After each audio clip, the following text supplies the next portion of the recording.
My mom died when I was 7 from leukemia. I have very few memories of her from before she was sick, and I didn't get to spend a lot of time with her in her last year, but she was an artist, and until she couldn't anymore, she would make me little collages when she was in the hospital with drawings and photos and messages for me. My grandmother put them all in a book for me after she died. I wanted to be like my mom, and my counselor thought it would help. So I started a journal where I would do kind of a similar thing, and I've done at least 1 page a week all these years ever since my mom died. More when I miss her or have something hard going on. So I have kind of a unique record of my mental state over the last 16 years. My father remarried when I was 9. My stepmother really leaned hard into the "I'm your mom now," and my father didn't stop her. It improved when they had my half-brother because she basically forgot about me then. Unfortunately, he got cancer when he was 3, and I pretty much ceased to exist for my father. He was either working or gone with my brother, and I spent all my teen years mostly at home alone or with my grandparents. The mantra was that my brother needed to be the focus because he might die, so I needed to not be selfish since I was healthy. I stopped trying to talk to him when I was 16, and it was a dark time. I moved out when I was 18. I became what you call an estranged adult child. Last year, I had my first appointment with my psychiatrist, and I finally unloaded a heap of childhood trauma and trauma related to my father and stepmom neglecting me and emotionally abusing me. He and I agreed it would probably be best to cut ties and go no contact. If you are someone like me, I wonder how you went about your estrangement ties. Robust convo, ghost, or wrote a letter or message. Gosh, these are the most difficult parts. I felt extremely worried about doing this, and I almost felt guilty for wanting to, but it is best for me. They've caused me extreme emotional harm. I've got a lot of issues with anxiety and panic disorder and depression. I knew this was the best option. My grandparents let me know that my brother died a couple of years ago, but respected my desire to remain in North Carolina with my father. He recently reached out to them because he wants to see me and talk. I went through my old journals and made him a PowerPoint with images of the entries where I had talked about being frustrated and feeling abandoned and unwanted, some with literal quotes of things my dad had said to me during arguments. Even the really dark stuff from when I was seriously depressed.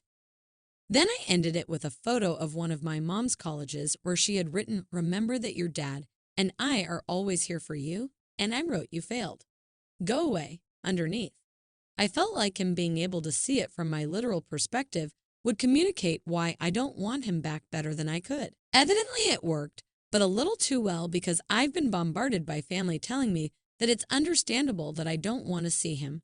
But what I sent gutted him, and he's completely fallen apart after reading through it, and it was unnecessarily cruel. Maybe it was. I know my brain is kind of weird sometimes. So was I wrong? Like, completely wrong to do this? I loved my brother. I don't resent him. He was a good kid, and I wish he was still with us. None of this is his fault. To me, it is completely my father's, and to a lesser extent, stepmother's. The parents prevented me from spending time with him as he got sicker, so I wouldn't have been allowed to be there for him even if I had been able to. I have empathy. I understand what my father lost. I was there.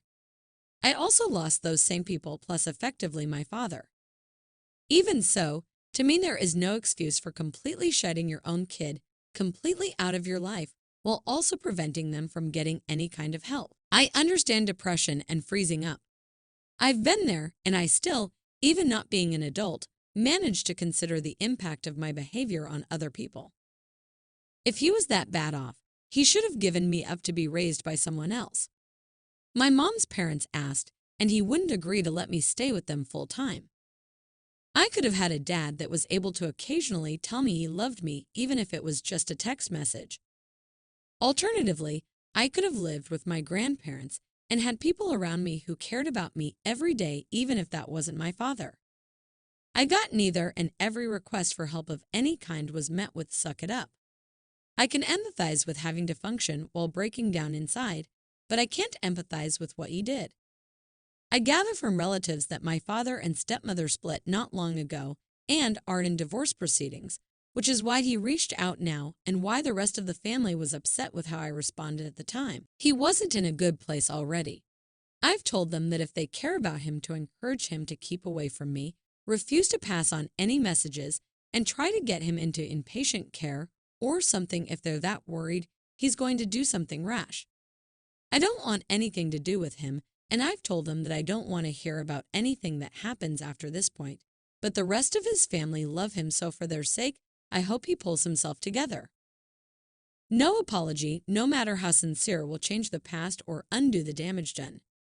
There is nothing he can ever do that will fix anything. Hell, I have medication and therapy, and I still sometimes have to make a conscious choice to stay alive. What could he possibly even do that wouldn't be laughably inadequate? Any time spent on him would be a one-sided gift to him only. I don't want anything from him. I don't care if he's sorry. I don't think about him unless he's brought to my attention by someone else. I have nothing to say to him anymore. My life got better when I decided that he could already be dead and gone to me, so I see no point in exhuming him. I think people who would kill to have a parent back likely had something good in that relationship to hold onto or something positive to receive from it, even if it was fraught. I don't. Chances are excellent he'll just find a way to make things worse. He always seems to. I never want to hear from him again. Now, if he had any questions, he knows exactly why I don't want him in my life, and it has been reaffirmed to him that he needs to stay away. I don't want to bond with him. He will never be able to fix the situation. I have exactly zero positive feelings about him, and he has nothing I want or need anymore. He's effectively already dead as far as I'm concerned, and I don't do necromancy. Everyone in his family knows I'm North Carolina and dead serious about it. My mom's side grandparents only passed along the info because they suspected he might try to contact me some other way and didn't want me to be blindsided. Even attempting to reach out is an affront that shows he still has no concept or respect for my feelings. If this keeps him from ever trying to breach North Carolina again, that is the desired result.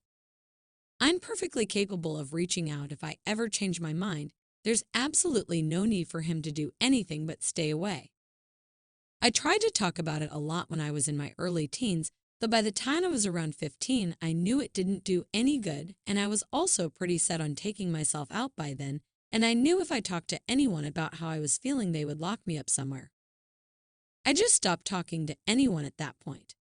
Going North Carolina without warning was partly a why bother thing and partly a I know the next unaliving attempt is going to succeed and I don't want to do it here thing.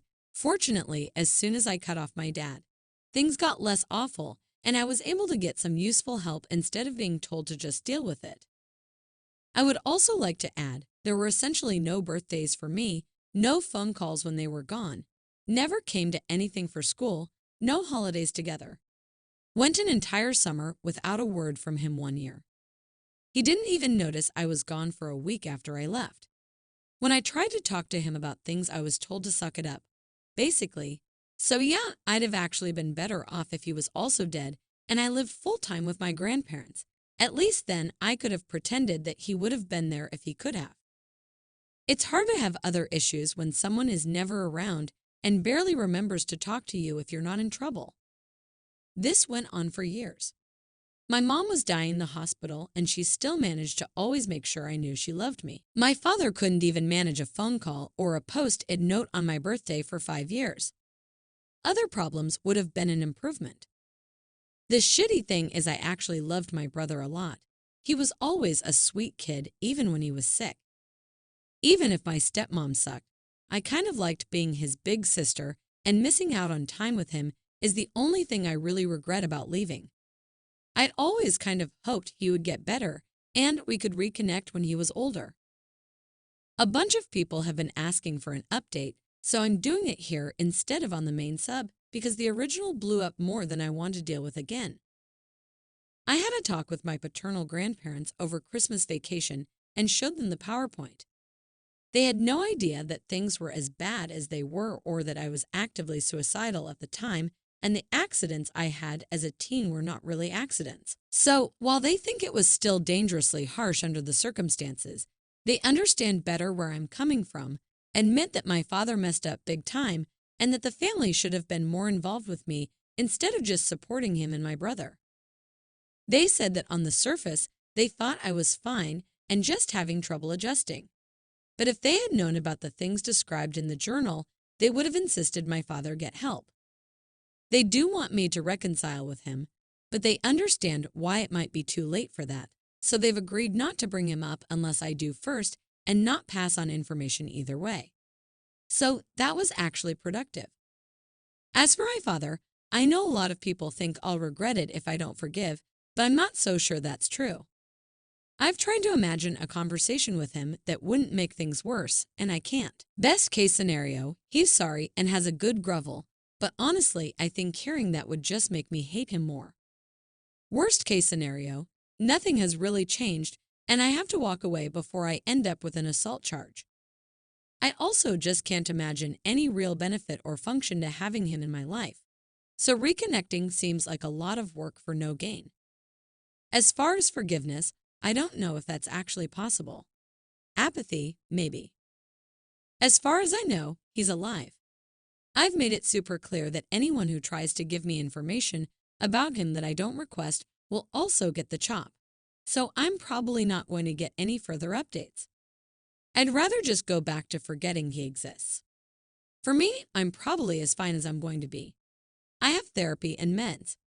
I can pass for a functional human most of the time. My deal with myself is that I have to at least stick around until my maternal grandparents pass so they don't get hurt and I can wrap things up for them. So in the meantime, I'm working on finding another raison. Spite, possibly. No one in this world is entitled to your forgiveness. They can apologize till the day they die, and they might be 100% sorry, but being sorry doesn't undo the hurt or injury. Isn't it funny yet impressive how articulate I am in the face of a bunch of people that don't get it and just keep spewing the same old recycled garbage about having regrets and forgiveness, etc. People who think you should forgive are people who have never suffered this level of betrayal and abandonment. They are truly incapable of fathoming my lack of desire to forgive.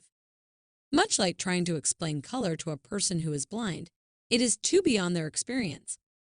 Life is not about the people who have let us down. It's easy to feel like your life has no meaning when your life experience is so vastly different from the norm. But being different is not the same as being worthless. I have worth in this world and can build a new family who love and value you. People who will stay with me even when things are hard. They are out there. It will get better. This is what I keep repeating to myself on days I feel like shit.